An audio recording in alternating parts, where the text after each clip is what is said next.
having a real conversation with people who are different from you, if done respectfully and done with open-mindedness, I think is really important. And another example that I would give is the embassy, we sponsor some cross-border projects between Armenia and Turkey and Armenia and Azerbaijan. And I often meet with the young people, sometimes it's young people, sometimes business, sometimes journalists, all different categories. But with young people especially, I make a couple of points with them. I say, tell me what is good about this experience that you had with this Turkish group or sometimes Azerbaijan group. And they talk about Facebook friends, and they talk about what their favorite music is and their favorite dances, and they're like brothers and sisters now, and a lot of really heartwarming kinds of stories that they tell about their relationship from this cross-border experience. But then I say to them, but did you have a real conversation? Did you have a real conversation with this Turkish person or this Azerbaijani person? Did you say to them whatever you wanted to say about history? Or did you say to them, what do you want to say about your government? Why does your government say what it says about us? Why does your government do what it does? Do what it does? And they should say the same to you. I think it's good to be Facebook friends. I love Facebook friends. I do Twitter. I got a lot of tweets out there. I would like you to all join me on Twitter. But that's not enough. I think you need to have a real conversation when you're in a difficult neighborhood like this, and when you have people around you who you've had historical differences with, and not so historical differences, more recent differences. So that's just my unsolicited advice, request, that as you have opportunities to participate in cross-border activities, to ask real questions respectfully and open-mindedly, and I think something good over the long term will come out of that. So I've spoken too long. I just wanted to express support for this exhibit, for our partnership with Civilitas, a great organization, and to thank Alexandra for launching this project and with creativity and imagination and resourcefulness. I don't know how you got into all these places, but you did it, and we're going to benefit from this for a long, long time. So thank you, Edward, Salpi, Alexandra, for inviting me to say a word, and thank you all for your interest in this exhibit today. Thank you very much.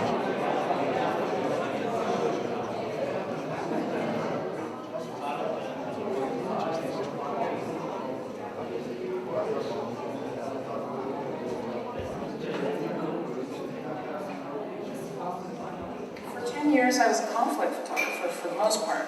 I would say about 80 or 90% of what I did between 1986 and 1996 was conflict. And I was because of my family history, I think. Because look, I grew up in show business. Okay, I grew up in a movie business family. I didn't need to do this. This came because really around the age of 19 or 20, I discovered what my own family had gone through. I mean, as we were talking about, grandparents in America often don't tell their grandchildren what they went through to get to the United States.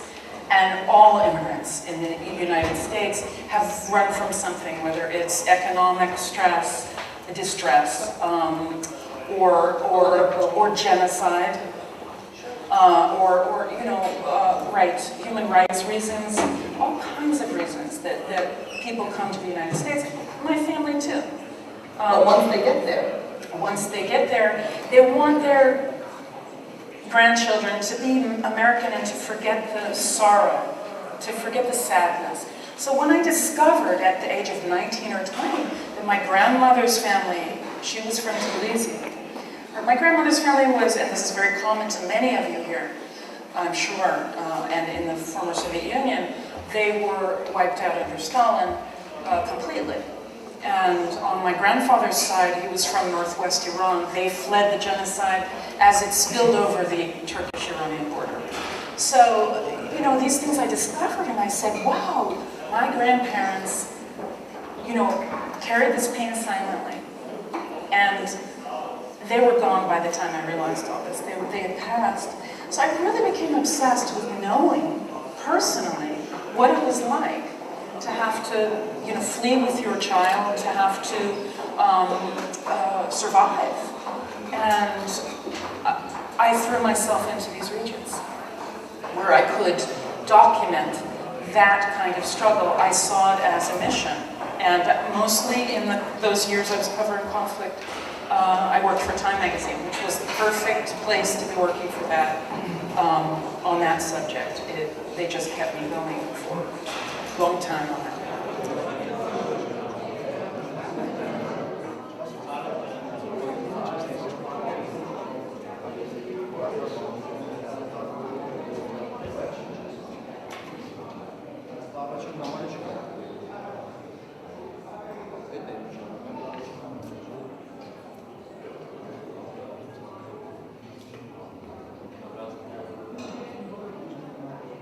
First of all, Iran is multicultural in terms of tribes. There are just so many tribes, and each one has its own tradition. There are tribes in the Arab world as well, but it's more homogenous, I would say, culturally than it is, and even ethnically, than it is in Iran. Iran is very multi-ethnic, and that carries with it, various styles and, roots. And their self-perception, their image of themselves in the world, how does that differ, the Arab world and the Iranian? Well, I think both are very proud in their own way.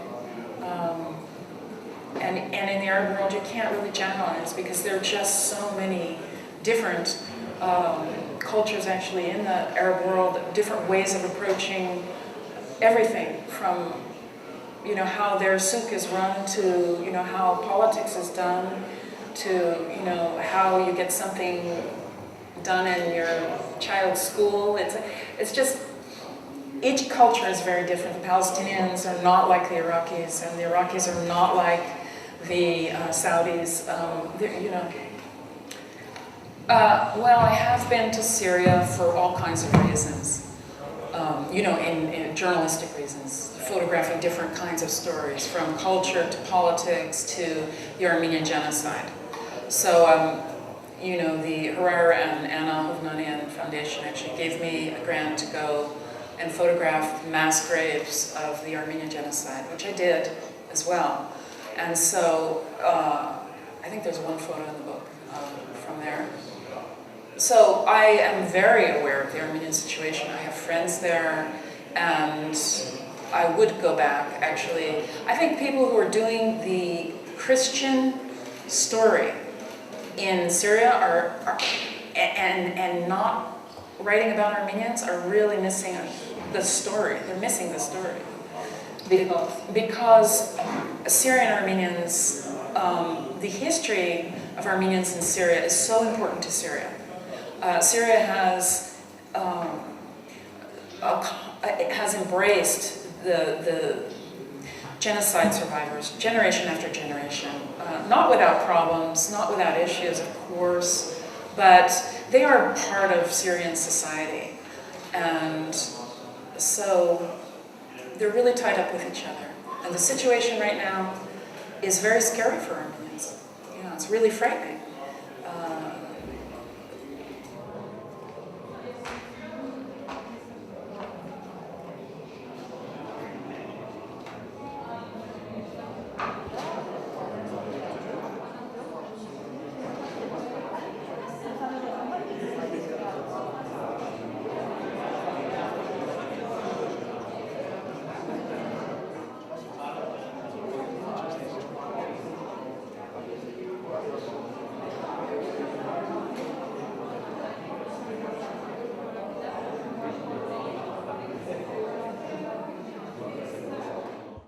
Understand exactly what I was doing is really trying to create bridges. I mean, by the time I had left conflict photography behind in 1996, I said no more.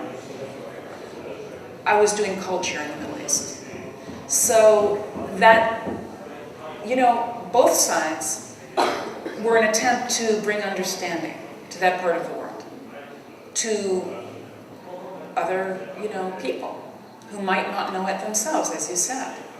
And I think being Armenian really kind of helps you to understand suffering, basically. And to, you know, at least in my case, to want to bring that understanding to other people. I love different levels of things, everything happening at the same time. I love when things are coming from the different corners, and you know, that's what really excites me. But I can't only do that. I have to mix it with other graphic, you know, styles in order not to bore the viewer, because part of my job is communication. And it's when a photo essay is like a piece of music. It has to have different highs and lows and bring you in emotionally, push you back. And so when I'm selecting pictures, I think about that a lot, you know. So it's not only the individual image you're composing and the different kinds of shots you're making, it's what they look like all together.